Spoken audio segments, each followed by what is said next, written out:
We're going to finish with something that Alex Jones is putting out.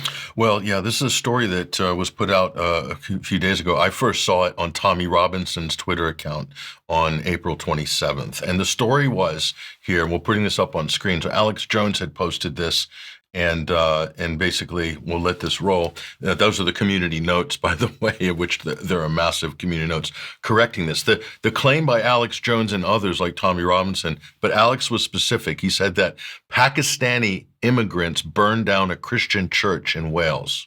Okay, big accusation. So you expect there'll be some receipts for that. And he's saying this a church in Wales was set fire by two Pakistani, quote, invaders, okay?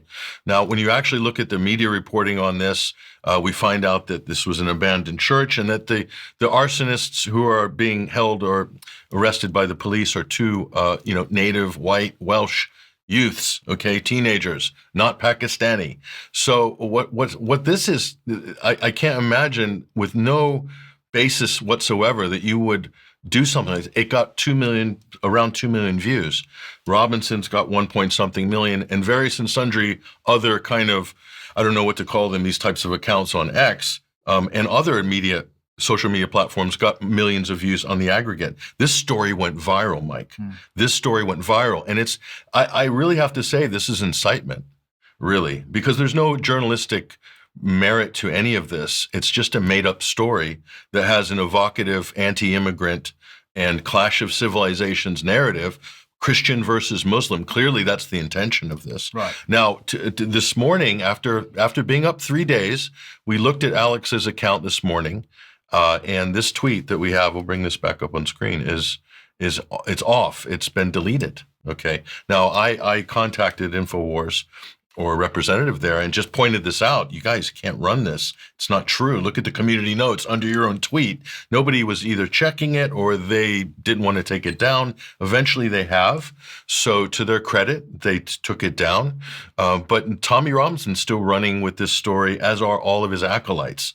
I didn't check Elon Musk's account, but this is the type of thing that Elon Musk and Peter Sweden would tweet as well. Whether it's true or not, they really couldn't care less. But we'll just bring, just so people can read this clearly, bring this up on screen. Breaking news. A church in Wales was set fire by two Pakistani invaders. Christianity is under a massive attack in the UK. If you complain to the thought police, they will arrest you. This is just insane that somebody from the United States has made this go viral to as a British audience as well as a European audience and the US audience. I personally find this to be very disturbing because it's totally fake. That's the problem with it. And I know in the alternative media community, people don't like criticizing certain people because they see them as truth heroes.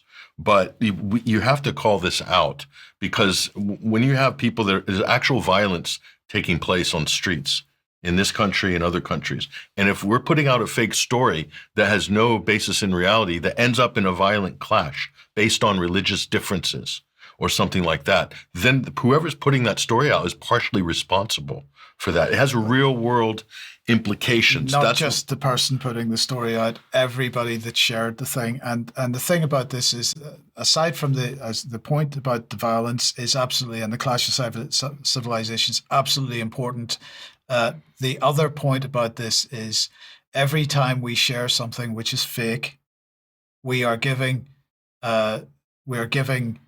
justification to Ofcom, to the censorship regime, to the censorship industrial complex, the fact checkers, all the people that are censoring organizations like us. We're giving them justification for what they're doing. This has to stop. Yeah, in my opinion. Mike, that you just made the most important point of this, that these whale accounts, they have millions of followers. They have a lot of power, okay? But when they put fake stories that is religious or racial incitement stories, and Elon Musk himself does this, okay, then the result is that it's low-hanging fruit for the establishment, the fascist governments that we're trying to keep at bay with censorship. It gives them such an easy entree to want to regulate these platforms. So it's very irresponsible for any content creator or alternative media outlet to put out patent lies like this that have huge implications. And it's just like throwing red meat to the establishment on this. I cannot stress how bad this type of behavior is. And people, I know a lot of people, because if it fits your emotional state, when you see something like this, you want to retweet and share it. Everyone's done it in their life, okay? But try to think, and check is there any basis to this? Look at the community notes on X. Under Alex's tweet, there are community notes panning him. It's fake. No, here's the real story from the Welsh local news. Nobody's listening or looking at any of that. They're just retweeting and sharing it and then getting angry in the comments saying, we need to stop these Muslims from coming in, these invaders coming in our country. This is kind of the Tommy Robinson narrative. He said that church has stood since 1033 or whatever he's saying, like this was some sort of reverse crusade. But the story itself is fake. And then people will say, well, Pat, are you saying there's not an immigration problem? I'm not saying that. I'm talking about the specific story. It's incumbent on media, journalists, outlets, independent media, mainstream media. You criticize the mainstream media all day long. Oh, the BBC's lying. What happens when the alternative independent media lies?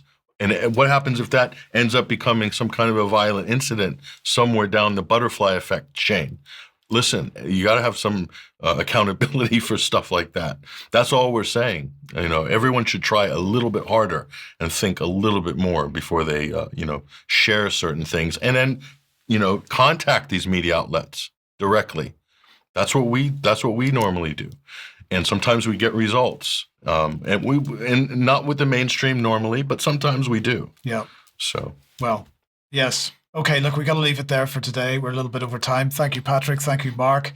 We'll be back in a few minutes, 5 minutes or so. If you're on the live stream, if you're a UK Column member for some news extra, do join us for that. Otherwise, have a great weekend. We'll see you as usual on Monday, 1 p.m. See you then. Bye-bye.